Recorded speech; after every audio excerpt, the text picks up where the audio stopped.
हर घर में एक छुपा हुआ राज होता है और आज मैं उन खौफनाक राजों को सामने लाने जा रहा हूँ जो तुम्हारी आंखों के सामने छुपे हुए हैं। तुम्हारे घर में भी एक ऐसा कमरा है जहाँ तुम्हारे माँ बाप रात को अकेले जाते हैं और जब तुम वहाँ जाने की जिद करते हो वो तुम्हें मना कर देते हैं, क्योंकि हर घर में एक राज होता है जो सिर्फ रात को जागता है। मेरा नाम अर्जुन है और मैं मुंबई के एक नॉर्मल इलाके में रहता हूँ। हमारे घर में 3 कमरे हैं और एक छोटा सा स्टोर रूम जो हमेशा से बंद रहता है। बचपन से बताया गया है कि वहाँ पुराना सामान पड़ा है, जाने की जरूरत नहीं। मगर पिछले हफ्ते मेरी माँ ने वो कमरा खोला रात के वक्त, जब उन्हें महसूस हुआ कि मैं सो गया। लेकिन जब वो वापिस आई तो उनका चेहरा बिल्कुल सफेद था, जैसे किसी ने उनका गला घोंट दिया हो। अगले 3 दिन बहुत अजीब थे।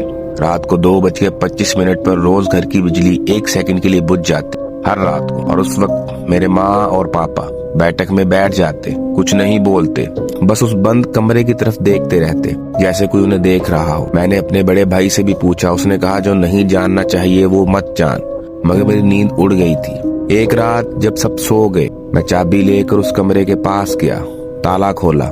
अंदर धूल, पुराने डब्बे और टूटा हुआ फर्नीचर पड़ा हुआ था, मगर हवा सिर्फ भारी ही नहीं, वो मेरे गले को दबा रही, जैसे सांस लेने पर मुंह में खारिश सी महसूस हो रही थी। जमीन पर छोटे छोटे कदमों के निशान थे, जैसे कोई अभी चल कर गया हो। बहुत ज्यादा अंधेरा था। मैंने फोन की टॉर्च जलाई, बैटरी अचानक 80% से 20% पे आ गई।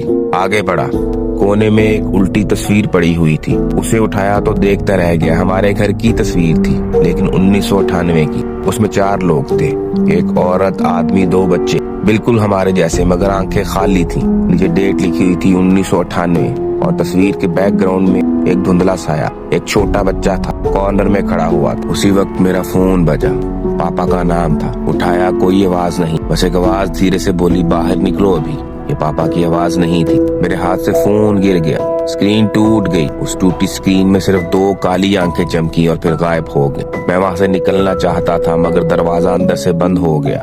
धक्के मारे, चीखा, चिल्लाया, लेकिन कुछ नहीं हुआ। आवाज बाहर नहीं जा रही थी। तभी कमरे की बिजली अपने आप चल गई और कोने में एक नया दरवाजा दिखा। ये पहले वहाँ नहीं था। दरवाजे पर लिखा हुआ था अंदर आओ। खोला तो सीढ़ियाँ नीचे जा रही थी, लेकिन हमारा घर तो पहले ही ग्राउंड फ्लोर पर था। सीढ़ियों के पास गया तो नीचे से मुझे हल्की हंसी की आवाज आई, बच्चों की हंसी। उतरते वक्त सर्दी और बढ़ती गई।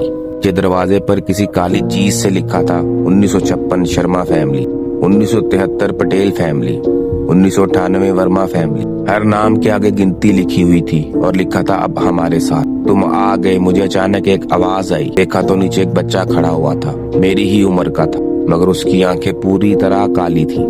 वही आंखें जो मैंने टूटे हुए फोन में देखी थी। वो मुस्कुरा रहा था, इतना कि नॉर्मल इंसान का मुंह इतना नहीं खुल सकता था।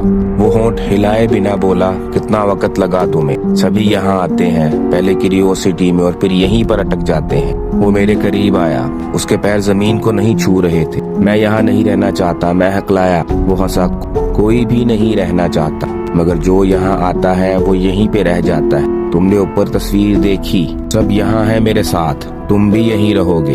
वो बिल्कुल मेरे करीब आ गया। उसने मेरा हाथ पकड़ा, उसकी उंगलियां बर्फ से ज्यादा ठंडी थी। अचानक तेज दर्द हुआ और मैं वापस स्टोर रूम में था। दरवाजा खुला, पापा और माँ अंदर आ रहे थे। उन्होंने मुझे उठाया, माँ रो रही थी। हमने तुझे मना किया था। पापा ने समझाया, ये जगह पुरानी है, बहुत पुरानी, पहले यहाँ पे लोग रहते थे, वो अब भी नीचे फंसे हुए हैं। अगर उन्हें कोई डिस्टर्ब करे तो वो अपने साथ ले जाते हैं। 1998 में तुम्हारे चाचा भी यहाँ अटक गए थे, माँ बोली। उसने भी वो जगह देखी थी। अगले दिन वो गायब हो गया। पुलिस ने कहा भाग गया, मगर वो यहीं है, नीचे है, हमें पता है। मेरे हाथ की उंगली पर एक काला निशान लगा हुआ था।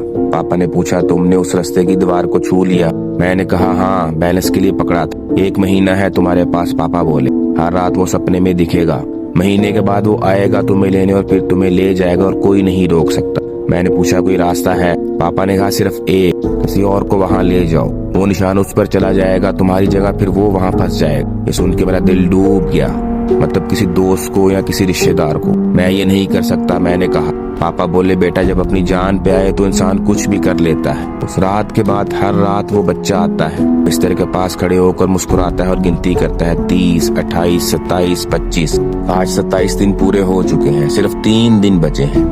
रात भर सोचता रहा।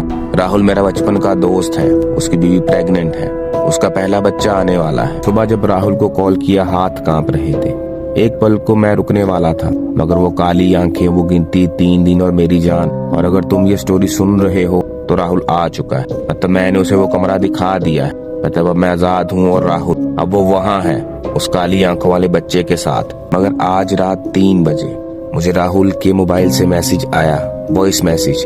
उसमें वही हंसी वाली आवाज थी, बच्चों की हंसी की आवाज। और कहा गया था, तुम सोचते हो तुम आजाद हो, ये रात सिर्फ मेरे घर में नहीं तुम्हारे घर में भी है। वो कमरा जो हमेशा बंद रहता है, वो बेसमेंट जहाँ जाने से मना है, वहाँ कुछ है। और अगर तुम गए तो 2 रास्ते, या तो तुम जाओगे या किसी और को भेजोगे। अगली बार जब घर वाले कहीं वहाँ मत जाना तो मत जाना, वरना तुम भी किसी को फोन लगाओगे और कहोगे यार मेरे घर आ, तुझे कुछ दिखाना है। और तुम्हारी आवाज में वही डर होगा जो पहले मेरी आवाज में था। खौफनाक किया से आप सबको गुड बाय।